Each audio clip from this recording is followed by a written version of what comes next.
आज भारत देश के जो प्रधानमंत्री हैं उनकी डिग्री को लेकर पूरे विश्व में चर्चाएं चल रही हैं। एक चाय बेचने वाला भारत का बना प्रधानमंत्री है, उस बारे में आपका क्या कहना है? देखिए, जनता ने जो समर्थन दिया था भारत देश का प्रधानमंत्री आदरणीय नरेंद्र मोदी जी को बनाया, तो विश्वास के साथ बनाया। जनता को ये पता नहीं था कि नरेंद्र मोदी की डिग्री क्या है। जनता के पास जब वो चुनाव लड़े तब उन्होंने अपनी डिग्री जनता के सामने नहीं रखा था, ना इसमें राजनीति में कोई डिग्री का वो था कि भाई ये कितना पढ़े हैं कितना नहीं पढ़े हैं। मैं हिस्ट्री के बारे में आपसे बात करना चाहता हूँ कि किस पद किस पोस्ट से कैसे कैसे परिश्रम करके वो देश का प्रधानमंत्री बने।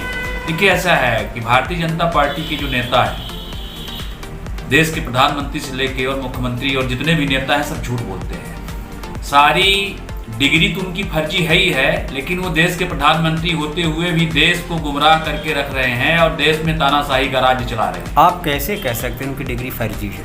देखिए, आप लोगों के माध्यम से, मीडिया के माध्यम से ही हम लोगों को पता चला है कि उनकी डिग्री जो है वो फर्जी है। किस तरह से फर्जी है? भाई देखिए, ऐसा है कि आप लोगों ने ही दिखाया है अपने मीडिया तंत्र में कि जब उस समय डिग्री का जब उनका वो था, तब उस समय वो डिग्री जो उनको प्रमाण पत्र उपलब्ध था, उस समय वो संस्थाएं ही नहीं थी। किस सन में उन्होंने 10वीं और 12वीं का परीक्षा दिया? अब आपको जानकारी है? देखिए, मुझे ये जानकारी नहीं किस सन में उन्होंने परीक्षा दिया, किस सन में उन्होंने पास किया। जो आज डिग्री उनकी विकसित है, जो देश में दिखाई जा रही है, उस डिग्री से आपको ऐसा लगता है कि उन्होंने फर्जी जनता को गुमराह करके अपनी डिग्री दिखा रहे हैं। क्या लगता है, भारत देश का नागरिक कोई भी हो, चाहे वो चाय बेचने वाला हो या ठेला चलाने वाला हो, अगर वो संकल्प कर लेता है तो कहीं ना कहीं किसी देश विदेश के या राष्ट्रपति बन सकता है या तो प्रधानमंत्री बन सकता है। हमारे नरेंद्र मोदी जी की ऐसे ही सोच थी। आज वो देश को बर्बाद कर रहे हैं या नहीं कर रहे हैं, विपक्ष पार्टी जाने, मैं ये तो नहीं कह सकता, लेकिन उन्होंने देश को कहीं ना कहीं अच्छे ऊंचे दर्जे पर लेके आया।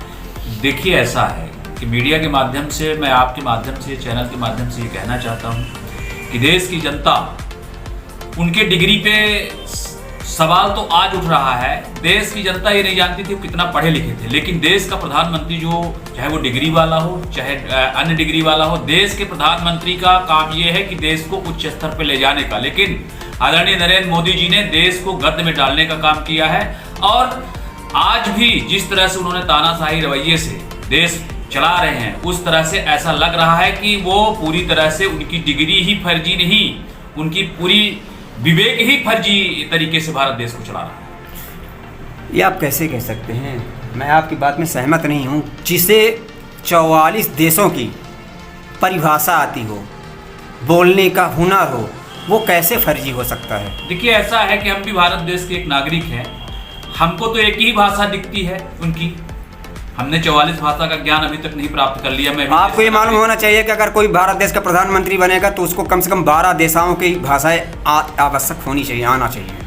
देखिए, भारतीय जनता पार्टी के लोगों को भारत देश 44 डिग्री आप बता रहे हैं, पता नहीं कितनी डिग्रियां वो ले लेंगे। संविधान उनके जेब में है, कानून उनके जेब में है, वो फर्जी डिग्रियां पता नहीं कितनी डिग्रियां अपने जेब में डाल लेंगे। झूठ बोलने की आदत है, झूठ बोल के देश को चला रहे हैं, झूठ बोल को सरकार को चला रहे हैं। तो ऐसे झूठे लोगों को पता नहीं कितनी डिग्रियां मिल जाएंगी। आज वास्तव में जो युवक पूरे देश में बेरोजगारी के दंत झेल रहे हैं, जो वास्तव में डिग्री हासिल किए हैं, मेहनत करके पढ़ाई किए हैं, आज उनको वो अपनी डिग्री के पीछे ढकेल के और अपनी डिग्री में पूरे भारत देश में तानाशाही का राज कायम कर रहे हैं। और आज के युवक जो पढ़ा लिखा होशियार व्यक्ति है, वो आज दर दर की ठोकरें खा के घूम रहा है। एक वक्त बीत गया, कांग्रेस सरकार 60 साल 70 साल जब से देश आज़ाद हुआ वो आई।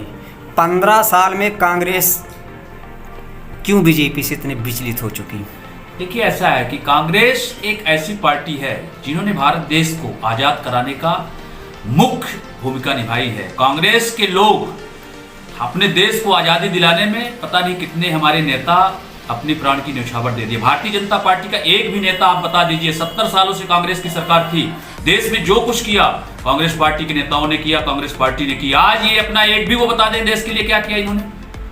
फर्जी डिग्रियां दिखा रहे हैं, फर्जी काम कर रहे हैं, देश को पूरी तरह से महंगाई, भ्रष्टाचार, बेरोजगारी में ढकेल रहे हैं। इन्होंने कौन सा ऐसा देश के लिए वो कर दिया, आप बताइए। क्या होगा अगर सेंट्रल गवर्नमेंट में आपकी सरकार आती है तो अपनी देश की धरोहर को बचा के रखेंगे कि चाय जैसे बेच देंगे? देखिए ऐसा है कि हमारी कांग्रेस की गवर्नमेंट हमेशा देश की धरोहर को आप बात कर रहे हैं, जो पार्टी देश को आजादी दिलाने में काम की है, अंग्रेजों से मुक्ति दिलाने में काम की है, 70 साल देश में क्या था? नहीं, वही चीज मैं पूछ रहा हूँ। जैसे इंदिरा गांधी जी प्रथम प्रधानमंत्री बनी थी और देश की धरोहर को सुरक्षित की, और चाय बेचने वाला सब कुछ बेचा।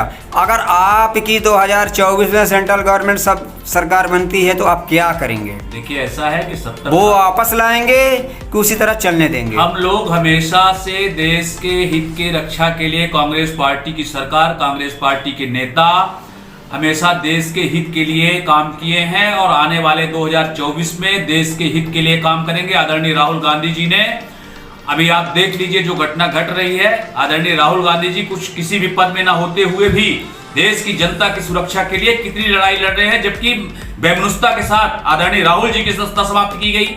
उसी दिन उनके खिलाफ FIR हुआ, उसी दिन उनके खिलाफ सजा हो गई।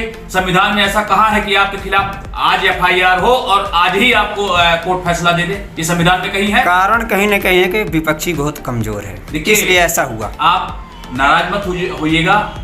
आजकल आपका जो मीडिया तंत्र है, कुछ मीडिया के ऐसे लोग हैं जो भारतीय जनता पार्टी की सरकार के पक्ष में रह के और ये पूरे देश को मैं आपसे छोटी सा एक सवाल कर रहा हूँ। अब मैं आपके ऊपर कभी नाराज नहीं हो सकता हूँ, आप एक नेता हैं, मैं एक पत्रकार हूँ जी। ये बताइए, सीधी विधानसभा में जो भी सीटें हैं, क्यों नहीं आपकी पार्टी नया चेहरा घोषित करती है विधानसभा 77 सीधी में? राहुल तो लड़ेंगे चुरहाट से, कमलेश्वर लड़ेंगे सिहावल से, धवनी से, जो भी हों, लेकिन सीधी में ऐसा चेहरा और ऐसा क्यों नहीं लाते हैं? क्योंकि देखिए सीधी के राजनीति दिल्ली से चलती है।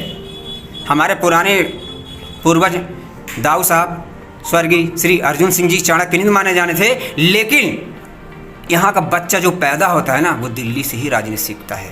बिल्कुल।